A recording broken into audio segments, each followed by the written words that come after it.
क्या सुख है संसार में? आप हमें बताओ कौन सा सुख है? रुपया, पैसा, घर, मकान, काम भोग सुख।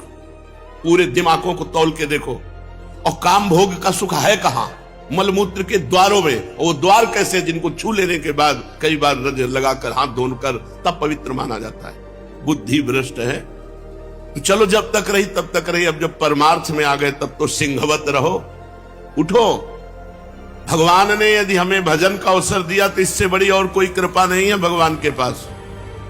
ये रुपया, पैसा, दुल्हन, नाना प्रकार की भोग सामग्री कृपा नहीं है, पापियों के पास भी है। सुत दारा धन लक्ष्मी पापियों के घर होए, संत समागम हरि कथा तुलसी दुर्लभ दोए। अगर वृंदावनवास मिल गया है तो मरने की ठान लो, लेकिन जाने की मत सोचना। जाने की सोचे तो फिर गए।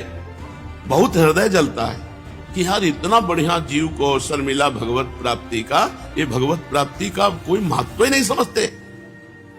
जहां साल 2 साल भजन की हृदय जला, देखो भजन का फल है उदासी। अब जितना भजन करेंगे तो आप अंदर ही कुछ अच्छा नहीं लगे। कल हम किसी से कह रहे थे कि ये कितना बड़ा भजन का महत्व है, मन उदास हो जाता है। लोग परलोक उसको कुछ अच्छा नहीं लगता। गाड़ी में बैठ के चलना ऐसा लगता है जैसे जेल की सजा दी जा रही है। आप क्या समझते हो? हमारा सौभाग्य नंगे पैर वृंदावन में चलना, हमारा सौभाग्य मांग के खाना, हमारा सौभाग्य पटे पुराने कपड़े पहनकर भगवान के लिए रोना, हमारा सौभाग्य हम किसी का मुंह न देखें, कोई हमारा मुंह न देखे, हम केवल प्रिया प्रीतम को देखें, वो हमें देखें, ये हमारा सौभाग्य।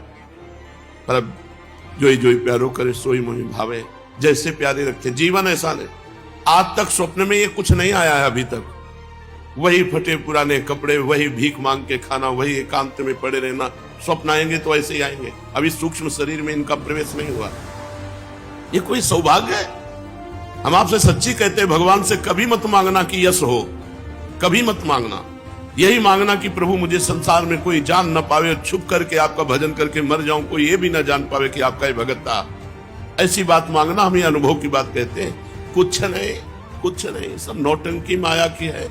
कंचन, कामिनी, कीर्ति 3 खाइयां हैं, इन्हीं में गिराकर भगवान से विमुख कर देती है माया।